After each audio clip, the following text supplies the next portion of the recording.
Fantastic. Linda, I'm going to turn over to you. As I said, this program is being heard in Iran. What is your message to the women and girls in Iran when they think about the alternative? Well, What is your advice to them? I'm glad, Rami, that you asked me that question, because as I listened to Bob in his very eloquent call to the people of Iran and to his prediction that there would be one person, I am here to predict today that that one person is going to be a woman. It looks like it. It is not. It does not go without notice that the uprising that began last fall began over a young woman's death. And it was women who have been abused by this regime. Before there was a Taliban, there were the mullahs, subjecting women to inhuman treatment, treating them like medieval chattel without the basic human rights that all persons are endowed with. And I believe that the fact that Maryam Rajavi is a Muslim woman and leads this movement is an inspiration to all those girls and young women and old women in Iran.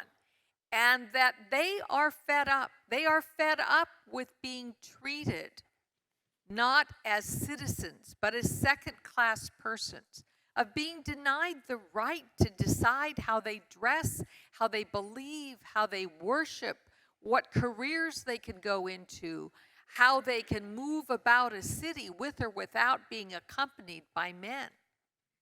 This is the year 2023. It is not the year 1423. And we need to understand that the women of Iran are fed up. And they, I believe, Bob Torricelli, are going to be the ones who lead this revolution. Fantastic. Thank you, Linda. Tony, I'm going to ask you the same question. Your message for the people of Iran and your top three on what they should look for in an alternative that is authentic and credible. Well, the people of Iran have suffered greatly. Those who are there have seen their rights demolished, have seen even their businesses lost and their freedoms diminished day by day, year by year. And so we want them to know that they're not alone, that there are people who share their heritage, who are striving and fighting for their rights and freedoms, and that they are joined with allies from all over the world who want to see a pluralistic democracy take root in Iran. And I would just say this to the movement. It's very tricky right now. I don't want to gloss over this. This movement has to adhere to pluralistic and democratic ways of doing things to keep the confidence of people who are looking very closely to see whether Madame Rajavi and NCRI can actually walk the walk as well as talk the talk. And at the same time, the movement has to exercise discipline to achieve goals against a regime that wants them desperately to fail. It's not an easy thing, not an easy thing.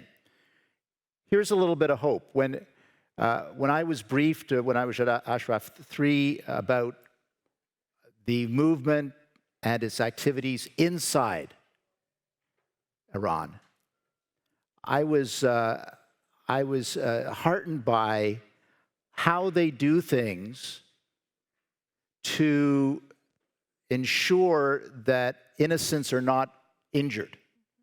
They are protesting, they are organizing, but they don't want to hurt their fellow Iranians, which is more than can be said for the regime that they oppose. And an example was given to me of attacking IRGC recruiting stations. They wait till the station is closed for the night. Then they firebomb the station right? And to me, that illustrates that they do not want innocent casualties. And I think that's very important. It's an important message within Iran, and it's also an important message to those who are watching outside Iran, that this is a pluralistic and democratic movement, but it is also disciplined and tactically smart. I dare say smarter than the mullahs that they are seeking to defeat. So that's my message to the movement, as well as to the people of Iran. It is a message of hope, but it is also a message that you have to keep going. You know, Churchill said, when you're in hell, you got to keep going. And that's what they have to do. Excellent. Thank you so much. So I'm going to pivot a little bit just to kind of sum up our panel discussion. I think what I've heard from all of you today is the attributes of an alternative that is resilient, that is committed, that has the tenacity to withstand the challenges of the time. It has leadership with the strategic vision, and it knows who they're fighting against and what they're fighting for. So, Senator Lieberman, since Mahsa Amini was killed in September, we saw a tremendous amount of energy from the Iranian diaspora. And people rose up and raised their hand and wanted to come together as a coalition. Iranian regime, of course, exploited that energy.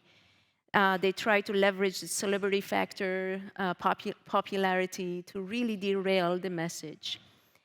What would you say to the people of Iran to really understand how to rise above the noise that the regime is imposing in the narrative today and gain the focus back? Okay, I appreciate the question, and it's really important because though we come together again here in Paris this time, in part to fortify each other in our belief and work for a free Iran, really the heroes are the freedom fighters in Iran. They're on the streets, as the MEK fighters have been on the streets for decades now, and they are the ones who have helped to bring about the change. We're here to say to them, we're with you. As difficult and dangerous as what you're doing, we are with you, and we will continue to be with you. And please know that and that you are making progress. We talk about the NCRI. I said that the MEK has done more work on the ground than any other single organization against this regime and against the Shah for more than 4 decades. But the NCRI has put together a unique and unequaled organization globally, both of Iranians who are no longer in Iran and of people of all nationalities who've been brought to the cause of a free Iran. The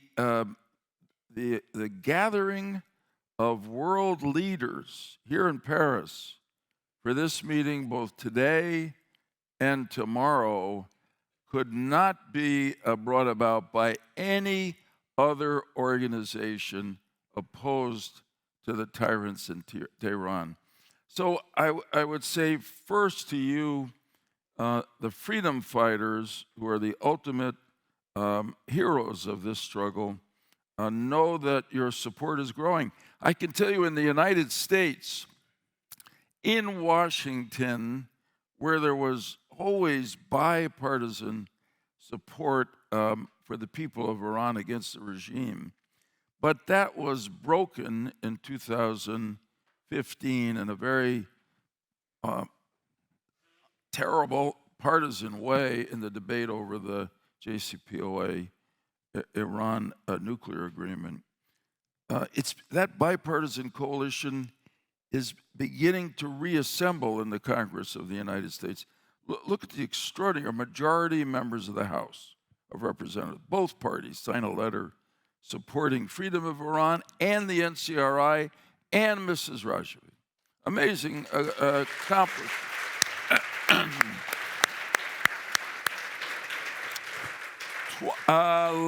Last week, 26 senators of both parties, including 7 Democrats who voted for the JCPOA in 2015, wrote a very biting direct letter to President Biden, appealing to him essentially, don't make a bad deal in Oman. Don't think you're going to call something an understanding, because what we really should be doing, they said, is deterring and and containing or leading to the weakening of the regime in Tehran. So I say to the people in Tehran who are fighting for their freedom, don't lose heart. I know you won't, really. You fight 24 hours a day. Believe in the inevitability of your victory, and know that you frighten the government of Iran more than the United States, the European powers,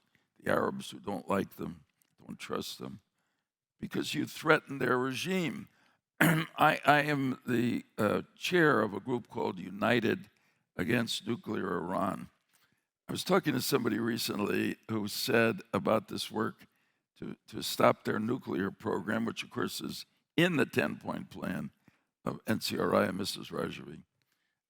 I talked to him about it, and he said, and I share it with you now, and I know there's a history and love of chess in Iran, that you have to think of the nuclear development program as the queen on the chessboard.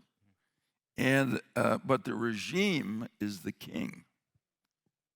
And the king will only give up the queen, the nuclear program, if the king, the regime, feels that its survival is threatened. Well, dear friends, the freedom fighters, the MEK, those who came into the streets in response to the murder of Mahsa Amini, the NCRI, the MEK, Mrs. Rajavi, you are going right for the king. And they know that, and that's why they fear you, that's why they attack you, that's why they demonize you. But honest to God, they will never stop you and us until they are gone and you are free. That's right. Thank you. Thank you so much. And I love the analogy of the king and queen. I think the NCRI went for the queen when they exposed Iran's nuclear program back in 2002. So absolutely, they're going for the king, which is the regime in its entirety. Mark, as we close this panel, I'd love to hear your thoughts and your message for the people of Iran when it comes to the issue of alternative. Well, to the issue of alternatives and sort of the 3 things that we ask of y'all to keep in mind, you know, our Bible tells us that where there is no vision, the people perish. And I think we should give more attention to the fact that you and MEK have laid out your vision in that 10-point plan. And I think that's essential for the people of Iran to know, so they have a vision of where you're going. I'd say second that you know, the senator spoke about the inevitability of your victory. And I think that in that long arc of history that he also commented on, I think along that arc you will see the way that all despotic regimes have ended and the justice that eventually is meted out. And I think for those who question that, you know, all you need to do is ask the French about King Louis and his ultimate fate. I think that's the fate of most despots. And I think that that is something to keep in mind about the inevitability of freedom. You know, I think what was so remarkable about our founders in America is they recognized that we're endowed by our Creator with certain inalienable rights. And the notion of that was, if you get your rights from the government can always take them away. But if they're endowed by your Creator, they're universal. They're not just American. They're laid out as life, liberty, pursuit of happiness, and enumerated in our Bill of Rights, but they're universal rights because they're given to us by our Creator. And I think that that arc of history will continue to lead to those who stand in the way, that they end up meeting their ultimate fate. And I guess the last thing I would offer you is that for those of you who are Iranian Americans or from other Western democracies, I encourage you to support people who are rising up, who will have the courage to recognize that we're not advocating for moral equivalency across the globe. Support candidates who will step forward and actually ask for regime change in Iran. It's important that the West take that stand. It's important that we all do. So God bless you for what you're doing. God bless you for having all of us here today. Thank you. Thank you so much. So, ladies and gentlemen, as we close this panel, I think you all heard from our speakers today on what it takes to be a real alternative to the Iranian regime, who stands on the long history of human rights violations, threats to the world peace and stability, versus those who are fake alternatives or manufactured alternatives by the regime itself. So I want to thank all of our speakers, all of our panelists. It's been a great pleasure to be with you on this important topic. Could we leave everybody with a challenge? Absolutely. So let's get something meaningful out of this that moves things forward. I read somewhere that how history might have been different if the printing press had never been invented. The American and French revolutions might not have happened. More than a few historians have noted that if not for the invention of the cassette tape, the Iron Curtain might not have come down. It was the passing of those tapes, town by town. You have that, the internet. Every person in this room can make a pledge today that every day of every week of every year, you're going to at least post one thing, write one email, be in one chat room to talk about the MEK, the alternative of 10-point plan.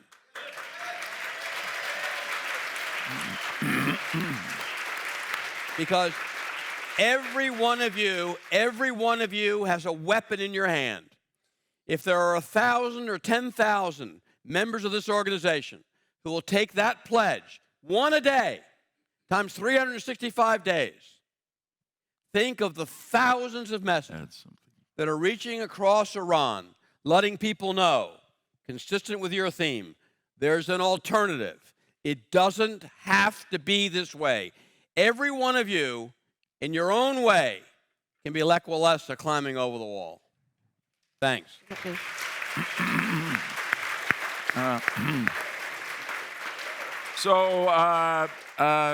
Just as it was back in the Senate, Bob has said something so right that he inspires me to back him up briefly with a story. I couldn't agree with you more, Bob.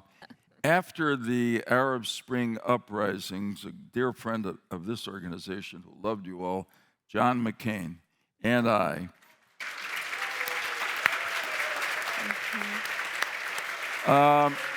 it was about a month afterward, we visited Cairo and Tunis. And in Tunis, the American ambassador held a dinner at which he invited the leaders of the uprising that had just overthrown a government that nobody thought was ever going to go.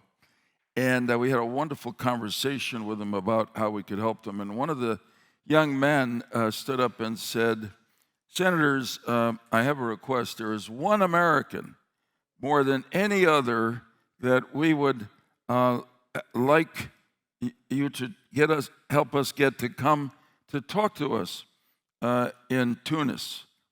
So McCain and I were puzzled. Who's it going to be? We said, we do our best. Who is it? Mark Zuckerberg. So we both said, Mark Zuckerberg.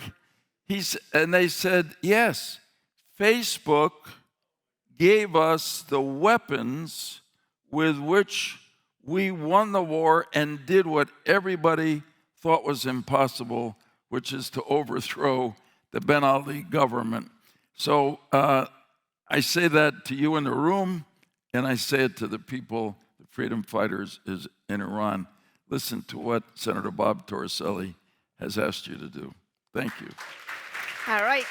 And there we have it, ladies and gentlemen. Thank you so much, everyone. Our next panel will start in 10 minutes. We'll have a 10 minutes intermission, so please join back in 10 minutes for U.S. Policy on Iran panel. Thank you.